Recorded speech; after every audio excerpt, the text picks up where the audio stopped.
The following is the introduction section of the document that the Alliance Party released detailing the changes proposed by them to both the Northern Ireland Constitution and Alliance's own core values, as laid out in their Sharing Power to Build a Shared Future document, released on the 23rd of June 2022. The introduction of Sharing Power to Build a Shared Future is read out in paragraphs by an avatar of Naomi Long. Each paragraph is then followed by another avatar giving a critique, as follows. The Alliance Party is committed to stable and sustainable power sharing that respects liberal, democratic principles and enables the development of a shared future. We support the Good Friday Agreement, GFA, and endorse its underlying principles, values, and interlocking. I'm afraid there's no brownie points for that statement. Everybody and their wee lad would agree with that. The real question is, which of the two following Good Friday Agreement definitions do you agree with? First, the Good Friday Agreement is intended to protect the Catholic population in Northern Ireland. If you agree with this proposition, you are in good company, as the Irish government, Sinn Féin, SDLP, Catholic sections of the American government, EU, the current representatives of the Alliance Party, would all agree with you as well. Second, the Good Friday Agreement is that to protect both the Catholic and Protestant populations and ensure full cooperation between them to avoid conflict. Unfortunately, this interpretation is the lonely one, only shared with the Protestant population of Northern Ireland and the UK government. However, as far back as 1999, we wrote of the inherent risks in embedding rigid consociationalism within our political structures without a path to integration and normalization. 1. Recognizing the need to use the GFA as a foundation for future progress, rather than a permanent solution to a divided society, we have always been pragmatic about the need for our political structures to evolve. We believe the case for reform is now indisputable. The case you have presented for reform is very dangerous, very much in dispute. The path to reform in the future is already built into the model of consociationalism used in Northern Ireland. If the non-aligned political parties can be patient, prove their integrity, control their egos and refrain from trying to take shortcuts to whichever objective is flavor of the day. The non-aligned citizens and whichever party represents them, are the future and the conflicting parties will be the past, but until that time comes, the priority is to avoid conflict and save lives. To try to rush reform, by non-aligned parties finding common cause with one of the conflict parties, forming the illusion of a majority will not be a consociationalism democracy. The formed coalition will then be aligned, and the conflict will resume. The roles of the conflict parties may be reversed and power swapped around, but the conflict will continue and may even increase. The GFA provided us with a mechanism to manage divisions in 1998. Its success is demonstrated powerfully in the growing number of people who now reject the binary, divisive two communities model, and instead, embrace the concept of a pluralist, shared community, rich with diversity. This transition, evident in surveys and census data for some time, is now impacting the political sphere with a record number of MLAs elected in the most recent Assembly elections who do not define as either Unionist or nationalist. It's also wrong to deceive people outside Northern Ireland into believing that the people who self-identify as non-aligned have come equally from both communities, as can be seen from the fact that all alliances' electoral successes have been from constituencies that were once Unionist and were never involved in violence.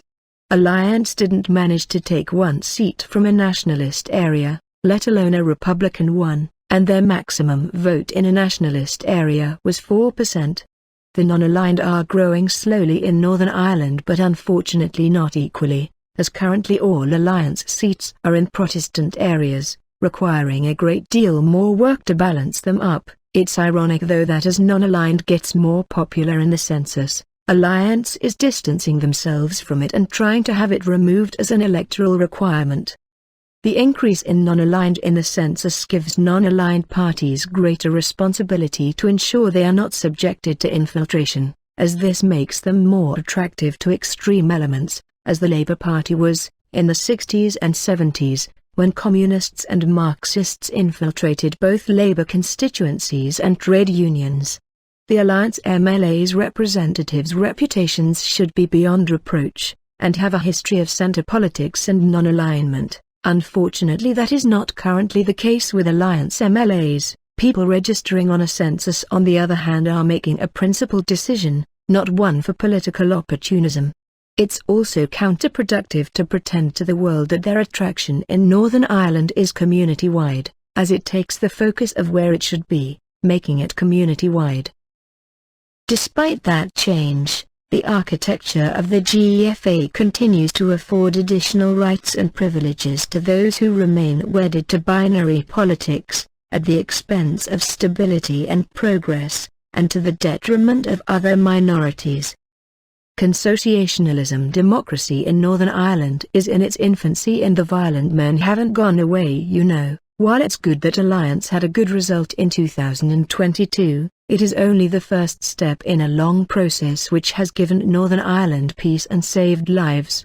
I have to totally disagree that binary politics have been at the expense of stability and progress, and to the detriment of other minorities, with the number of MEPs Alliance have. In a normal democracy, Alliance would be in opposition without power, not have MEPs in an office of state. I assume the reference to stability is regarding the current problem with the protocol, but Alliance has placed itself centre stage on this one, by infusing European politics into Northern Ireland politics, forming coalitions with nationalist parties and actively promoting a referendum on unification with Ireland. Hardly the actions of a non-aligned political party. The last election was a watershed moment for Northern Ireland and the institutions. The current mandate must therefore be transitional, moving us towards sustainable and stable institutions that enable Northern Ireland to reach its full potential, and which recognize and reinforce the positive changes that have been taking place throughout our community. A one-off success in elections is not a watershed moment. Results were good for Alliance, but not revolutionary. Election results ebb and flow with time. A one-off result tells you nothing. The level of citizens that define themselves as neither Unionist or nationalist is also rising, not because of Alliance, nor anywhere near the level that it needs to be, especially in the Catholic community. Calling it a watershed moment is a serious exaggeration. Declaring yourself in a census does not mean you will vote for Alliance. Alliance talk a lot about non-aligned, but seem to have no interest in it themselves. Do not evaluate it at all. As you can see, it has already been quietly dropped by them, and they are now publicly and officially requesting non-alignment designation be dropped as a requirement in elections in this document, sharing power to build a shared future. At the same time as asking for non-aligned status to be withdrawn, it is repeatedly mentioning it, taking some sort of credit for the growth, falsely drawing a causal link between themselves and those of the electorate who are principled enough to declare they are non-aligned in the census. Attempting to take credit for the courage and principles of the electorate in the front line of the battle with sectarianism is obscene, while Alliance distances itself from the whole concept. Alliance also benefited from the PR voting system, misrepresenting their non-aligned status during the campaign, as Unionist voters were informed that the Alliance party candidates were genuinely non-aligned, which was not true in many cases, and even aspiring to be non-aligned has been abandoned by Alliance. So Alliance were added to Unionist voting papers on this understanding, largely after their preferred Unionist choices, as they thought Alliance would be neutral and focus on working for Northern Ireland. In some cases Unionists were inadvertently voting for a self-identified nationalist, posing as Alliance and non-aligned. The future of Northern Ireland's consociationalist democracy depends on future generations being free of sectarianism and the mechanisms that generate it. The Alliance Party is not currently serving this ambition well, by misrepresenting the current situation, their values and pandering to personal agendas. Politicians have a very bad reputation, largely because of their habit of spinning circumstances to their benefit, otherwise known as lying. To give non-aligned politicians a bad name in either community while people are gradually warming to the idea does Northern Ireland a massive disservice. Honesty and fair representation for both communities should be the top priorities, as that is what is missing currently. The dynamic of this document seems to point towards a wish to replace the current consociationalism democracy with a majority nationalist coalition of alliance, Sinn Féin and SDLP, in which the DUP were excluded on a permanent or semi-permanent basis. This would be reverting back to the bad old days of exclusion politics. It is hard to believe any party would propose this, let alone one that is supposed to be non-aligned. It is literally weeks after an election and the Alliance Party decide to go public with a change in their core principles in this document. Surely the time to release it was before the election. Then there could have been a full discussion on the merits of the demands. The electorate could then have their say at the ballot box, instead of this fait accompli. It is hard to see how the Alliance Party can see dropping non-aligned status, changing its constitutional stance or going back to majority rule, issues not raised by them during the election. Is it even democratic, let alone consociationalism or even flexible consociationalism? Alliance has abandoned the core values of non-aligned status since the election, is now implying support for a united Ireland and hinted at directing its Unionist voters to vote for a unified Ireland. All of which are core issues, very unattractive to their current electorate. Surely introducing such dramatic changes weeks after an election requires a fresh mandate, with Alliance going back to the electorate, otherwise it looks as if the electorate were deceived. If Alliance wants to shed its core values and transform into a nationalist subsidiary of Sinn Féin, it is entirely their choice, but the democratic way to do it is to come clean during an election campaign. Voters of all persuasions will then know what they are voting for, and can make an informed choice. Both immediate and medium-term reforms are necessary. We see the immediate changes required as falling under three broad strands: executive formation, effective government and executive functioning. This paper details our proposals in each of these strands and outlines how we believe reforms could be sequenced to achieve meaningful change in a logical and manageable way.